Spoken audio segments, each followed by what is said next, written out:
தேர்தல் நேரம் நெருங்கிருச்சு. யாருக்கு வாக்களிக்கணும்? 4 முனை போட்டி, கடுமையான போட்டி சூழ்நிலை உருவாகுது அப்படிங்கும்போது, இந்த தேர்தல் ரொம்ப ஒரு டஃப்பான தேர்தலா இருக்கும்னு நான் நினைக்கிறேன்.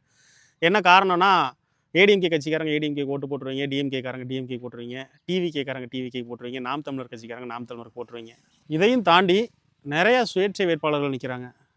இந்த 4 முனை போட்டியை தாண்டி நிறையா சுயேட்சை வேட்பாளர்கள் நிற்கிறாங்க. அப்போ நம்மளுடைய வாக்கு நம்ம தொகுதியில் யார் மக்கள் பிரச்சனைக்காக வேலை செய்கிறாங்க, மக்கள் பணி செய்கிறாங்க அப்படிங்கிறத தேர்ந்தெடுத்து வாக்கு செலுத்துறதுக்கான வாக்குப்பதிவு தான் நம்ம செலுத்தக்கூடிய வாக்கு. அதனால் உங்கள் தொகுதியில் உங்களுக்கு இருக்கக்கூடிய பிரச்சனைக்கு யார் உங்களோட கூட நிற்பாங்க, யார் மக்கள் பணி மக்களுக்காக சேவை செய்கிறதுக்காக வந்திருக்கிறாங்க, மக்கள் பணியை செய்வாங்கன்னு தெரிஞ்சு அவங்களுக்கு வாக்களிங்க.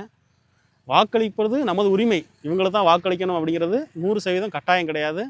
நம்ம பணம் கொடுத்துருக்குறாங்க, நம்ம வாக்கு செலுத்தணும் அப்படிங்கிற கட்டாயம் கிடையாது. நம்மளுக்கு பிடிச்சவங்க, நம்மளுக்கு விருப்பமானவங்களுக்கு நம்ம யாருனாலும் வாக்களிச்சலாம். இன்றைக்கி சூழ்நிலைக்கு பிள்ளைங்க ஒருத்தருக்கு வாக்களிக்கணும்னு கட்டாயப்படுத்துகிறாங்க, வீட்டில் ஒருத்தருக்கு வாக்களிக்கணும்னு கட்டாயப்படுத்துகிறாங்க, பேரண்ட்ஸ் ஒருத்தவங்க வாக்களிக்கணும்னு கட்டாயப்படுத்துகிறாங்க. அதையும் தாண்டி நம்ம விருப்பப்படுறவங்களுக்கு யாருனாலும் நம்ம வாக்களிக்கலாம். தவறாமல் எல்லாரும் வாக்கு செலுத்துங்க.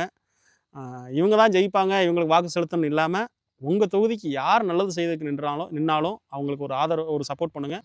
அப்படியே உங்களுடைய வாக்கு யாருக்குங்கிறத நம்ம கமெண்டில் கமெண்ட் பண்ணிடுங்க. நானும் தெரிஞ்சுக்கிறேன். நன்றி.